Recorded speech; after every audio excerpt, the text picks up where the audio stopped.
آج ہمارا موضوع سخن ہے حقیقت ایمان۔ اس کو تھوڑا سا سمجھانے کی کوشش کروں گا۔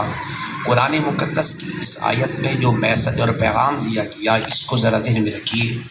مومن کون ہوتا ہے؟ اللہ کریم ارشاد فرماتا ہے انما المؤمنون اخوۃ، مومن وہ ہوگا جو آپس میں بھائی بھائی بن کے رہے گا۔ اب جو طلباء گرامر کو جانتے ہیں اگر یہ سوال کریں، پوچھیں، غور و فکر کریں، انما کلمہ حصر ہے۔ حصر کا مفہوم علم معنی کی کتابوں میں بڑی تفصیل اور شرح و بسط کے ساتھ موجود ہے۔ حصر کا موضوع، حصر کی اقسام، کسر کا موضوع، کسر کی اقسام، یہ بڑی بڑی کتابوں کے اندر تفصیل کے ساتھ موجود ہے۔ حصر کا مقتضا یہ بنے گا کہ مومن صرف وہ ہوگا جو آپس میں بھائی بھائی بن کے رہے۔ اگر ہم آپس میں بھائی بھائی بن کے نہیں رہتے، آپس میں لڑائی کرتے ہیں، جھگڑے کرتے ہیں، قتل و غارت کا بازار گرم کرتے ہیں، کلمہ بھی پڑھ لیں تو ہم اپنے آپ کو مومن کہلانے کی حقدار نہیں ہوں گے۔ مومن تب ہوں گے، قرآن نے پہلا فیصلہ دیا کہ تم آپس میں بھائی بھائی بن کے رہو۔ اب اس سلسلہ میں اگر ہم سیرت نبی کی طرف جانا چاہیں تو آقا کریم علیہ السلام نے مکہ شریف سے ہجرت کر کے جب مدینہ طیبہ تشریف لے کے آئے تو وہاں بہت سارے معاہدات کا ذکر ہے، جس میں میثاق مدینہ وغیرہ کا بھی تذکرہ موجود ہے۔ تو مدینہ شریف میں تشریف آوری کے بعد سب سے پہلا جو کام میرے اور آپ کے پیارے آقا دو عالم علیہ السلام نے کیا وہ کون سا تھا؟ وہ تھا مسلمانوں کے درمیان میں مواخات، بھائی چارہ قائم کرنا، تاکہ دنیا کو بتایا جائے اسلام کے اندر اگر کوئی حبش سے کالے رنگ کا آ جائے، اگر فارس سے سلمان فارسی آ جائے اور صہیب رومی آ جائے، اسلام ان کی رنگت اور وطن کو نہیں دیکھتا، اسلام صرف کلمے کو دیکھتا ہے۔ اس لیے اسلام نے آ کر کالے اور گورے کو ایک لڑی میں پرو کر بتا دیا کہ اسلام رنگت کا نام نہیں ہے، اسلام دل کی محبت کا نام ہے۔ اب ایک گزشتہ درس میں نے ایک بات عرض کی تھی، اگر قرآن فہمی کا ذوق ہو، قرآن سمجھنے کی کوشش کریں تو میں نے ایک عنوان عرض کیا تھا جو قرآن مقدس کا ترجمہ پڑھانے والے اساتذہ جانتے ہیں، میری معلومات میرے خیال کے مطابق یہ بہت مشکل عنوان ہے، جس کو کہتے ہیں، میں نے عرض کیا تھا ربط آیات۔ ایک ہوتا ہے قرآن مقدس کی صورت کا صورت کے ساتھ ربط، ایک ہوتا ہے رکوع کا رکوع کے ساتھ ربط، ایک ہوتا ہے آیت کا آیت کے ساتھ ربط۔ آج ہم نے جس آیت کو اپنی گفتگو کا عنوان بنایا اس کے ربط کے حوالے سے دیکھیں تو ذرا میں تھوڑا سا صور کے مابین ربط کرنے کی کوشش کروں گا۔ اس سے پہلے دو صورتیں ہیں، ایک کا نام ہے سورہ محمد اور ایک کا نام ہے سورہ فتح، انا فتحنا لک فتحا مبینا، اور اس کے بعد ہے سورہ حجرات۔ جس آیت کو اپنی گفتگو کا عنوان بنایا ہے یہ سورہ حجرات کی ایک چھوٹی سی آیت ہے۔ اب آپ جب ان کا مطالعہ کریں تو پہلی دو صورتوں کے اندر جنگ کا ذکر ہے۔ کس چیز کا ذکر ہے؟ جنگ کا ذکر ہے۔ اور جب سورہ حجرات کا مطالعہ کرتے ہیں اس میں بھی جنگ کا ذکر ہے۔ البتہ ان دونوں کے درمیان میں فرق یہ ہے، سورہ محمد اور سورہ فتح میں کفار کے ساتھ جنگ کا ذکر ہے، اور سورہ حجرات میں جو مومن آپس میں لڑ پڑتے ہیں اس جنگ کا ذکر ہے۔ تو اب اگر کافروں کے ساتھ جنگ کرنی ہو اس کا اصول کیا ہے، اور اگر مومنوں کی آپس میں جنگ ہو جائے تو اس کا اصول کیا ہے؟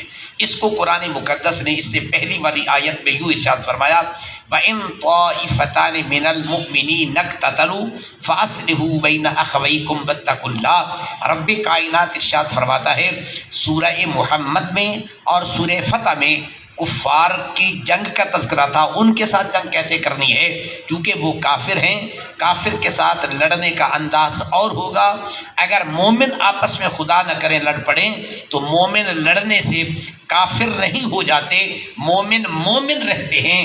اس لڑائی کو مٹانے کا اسلوب کیا ہوگا؟ فَإِن بَغَتْ إِحْدَاهُمَا عَلَى الْأُخْرَى فَقَاتِلُوا الَّتِي تَبْغِي حَتَّى تَفِيءَ إِلَىٰ أَمْرِ اللَّهِ۔ اگر کوئی آدمی کسی کے ساتھ ظلم کرے، زیادتی کر لے، بغاوت کر لے، یہ نہ کہنا کہ یہ مومن نہیں ہے، ابھی یہ مومن ہی ہے، لیکن تم نے ساتھ کس کا دینا ہے؟ تم نے ظالم کا نہیں مظلوم کا ساتھ دینا ہے۔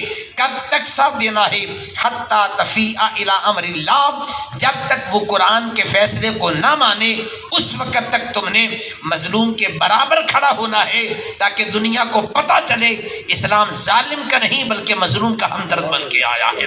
یہ قرآن کا وہ میسج تھا، وہ اسلوب تھا۔ اب اس کو اگر ایک اور انداز سے کروں تو پھر سمجھانے کی یوں جسارت کروں گا، پہلے جو جنگ تھی وہ کافروں کے ساتھ تھی، اور یہاں کی جو جنگ ہے یہ باغیوں کے ساتھ ہے۔ اب اگر فہم بغت کا لفظ آیا ہے قرآن مقدس میں، اگر کافروں کے ساتھ جنگ کرنی ہو اس کے اسلوب سورہ فتح کے اندر ہیں اور سورہ محمد کے اندر ہیں، اور اگر اپنے بھائیوں سے جنگ ہو جائے اس کے اصول جو ہیں وہ سورہ حجرات کے اندر اللہ نے بیان کیے۔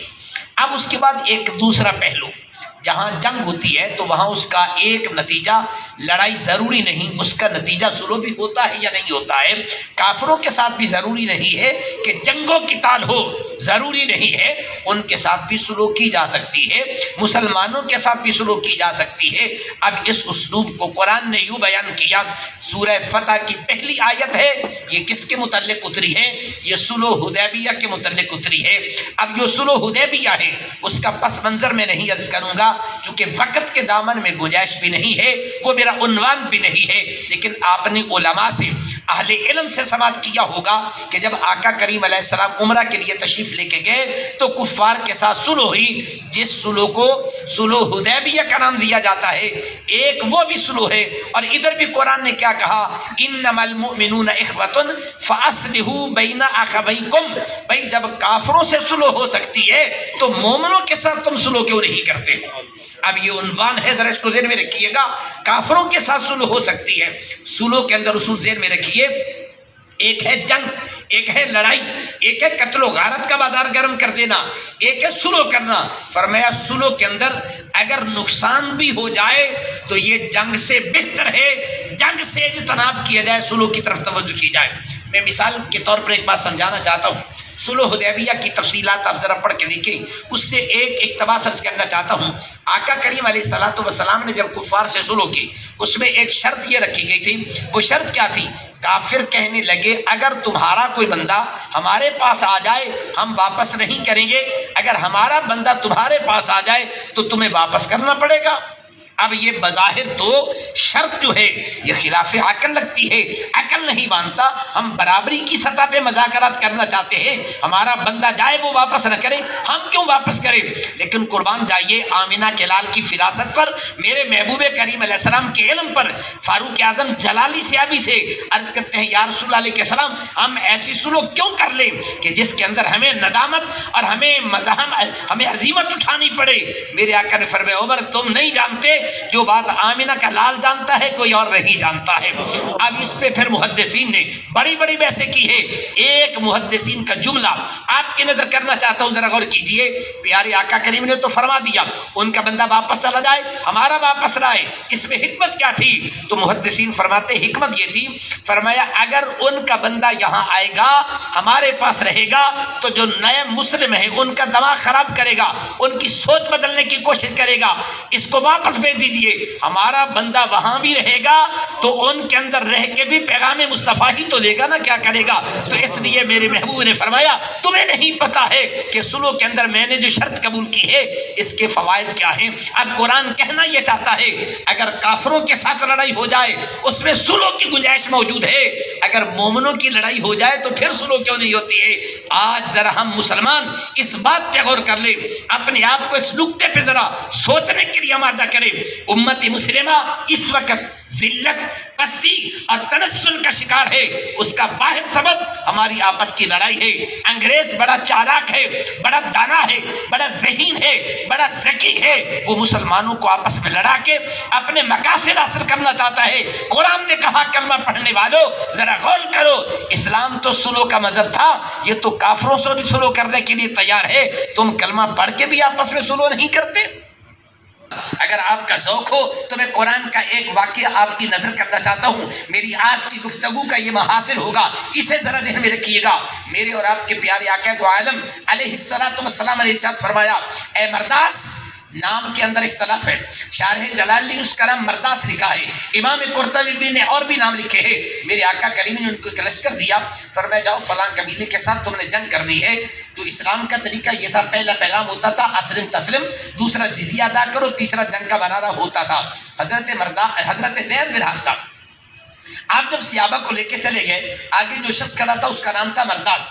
اب باقی لوگ فرار ہو گئے، بھاگ گئے۔ اب یہ بکریاں چرا رہا تھا، یہ بھاگا نہیں، اس نے کہا السلام علیکم ورحمۃ اللہ، اور ایک مفسر نے لکھا ہے اس نے کہا لا الہ الا اللہ محمد الرسول اللہ، دونوں کا تذکرہ ہے، لیکن قرآن میں کلمے کا ذکر نہیں، قرآن میں سلام کا ذکر ہے۔ جس وقت اس نے دیکھا تو حضرت زید نے تلوار چلائی، اس کا سر قلم کر کے رکھ دیا۔ جب سر قلم کیا تو واپس آ کے یہ واقعہ حضور کی بارگاہ میں پیش ہوتا ہے، یا رسول اللہ علیہ السلام، اس زید نے کلمہ پڑھنے والے مرداس کا سر قلم کر دیا۔ آقا کریم علیہ السلام نے پوچھا زید کیوں قلم کیا سر؟ کہا یا رسول اللہ علیہ السلام اس نے کلمہ پڑھا تھا، اس نے سلام کیا تھا دل سے نہیں اوپر سے، اپنی جان اور اپنا مال بچانے کے لیے ایسا کیا تھا۔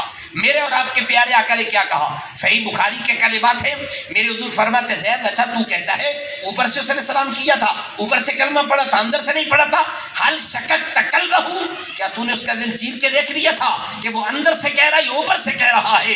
آئیے میں آپ کو دعوت فکر دیتا ہوں، اللہ کریم کے پیارے محبوب نے اس کو ڈانٹ دیا صحابی کو کہ تو نے تلوار کیوں چلائی؟